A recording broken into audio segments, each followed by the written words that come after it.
All right, first of all, in the Momento package, let's add a new class. We call this editor state. Currently, we need only a single field in this class. So private string content. It would be nice to initialize this field from the constructor. So we can press Alt and Enter and add a constructor with a parameter. There you go. So we have a constructor. This constructor has a single parameter. And in the body of this constructor, we initialize this field with the value of this parameter. Pretty simple. Now, I would prefer to declare this field as final. This will make sure that once we initialize this field, we cannot accidentally change it in our program. So this will add robustness to our code. Now, we also need a getter here for reading the value of this field later on. So Alt and Enter and create getter for content. That's it. We're done with this class. Now let's go to our editor class. Here we need two new methods, create state and restore. So public editor state, create state. When we call this method, the editor will save its current state inside an editor state object and return it. So return new editor state, and here we pass the value of the content field. Now let's create the restore method. That is pretty easy.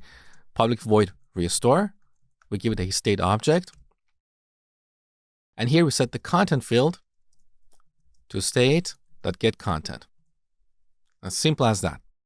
The last piece of the puzzle is the history class. So in this package, let's add a new class. We call it history.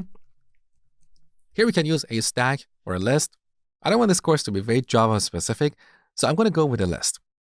Private list of editor state. Now, what is going on here? Well, this list is an interface that is declared in the java.util package. So first we need to import it, otherwise the compiler doesn't recognize it. We can press Alt and Enter, and IntelliJ imported it on the top. So import java.util.list. Now, this list interface is a generic interface, which means we can use it to build a list of different types of objects. We can have a list of strings, we can have a list of integers, a list of editor states. So with these angle brackets, we specify the type of objects we want to store in this list. In this case, we want to store editor state objects, okay? Now, let's call this field states and set it to new array list. What is going on here? Well, I told you that this list is an interface that is declared in the java.util package. In this package, we have a class called ArrayList that implements this interface. So we're programming to an interface. Because the ArrayList class might have other methods that we are not interested in, we only need the functionality that is declared in the list interface, okay? Now, here we need two methods, push and pop. Public void push. It takes an editor state object. And here we call states.add state. This will add the state object at the end of the list, okay? Now, public editor state pop. Here we need to calculate the index of the last item in this list. That is very easy. So var last index. Now the list interface has a method called size. This returns the number of items in this list. Now the index of the first item in the list is 0. So to get the index of the last item, we should get the size and reduce it by 1. Now we get the last item, or last state. That's better. States.get.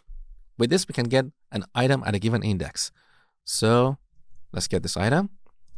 Then we need to remove it from this list. So we call states.remove and pass the last state object. And finally, we return the last state from this method. That is our history class. Now, let's put all of this together and see the undo mechanism in action. So here in the main method, first we create an editor object. Next, we create a history object. So var history equals new history. Here we set the content to A. At the same time, we want to save the state in the history. So we call editor.createState. This will return the current state.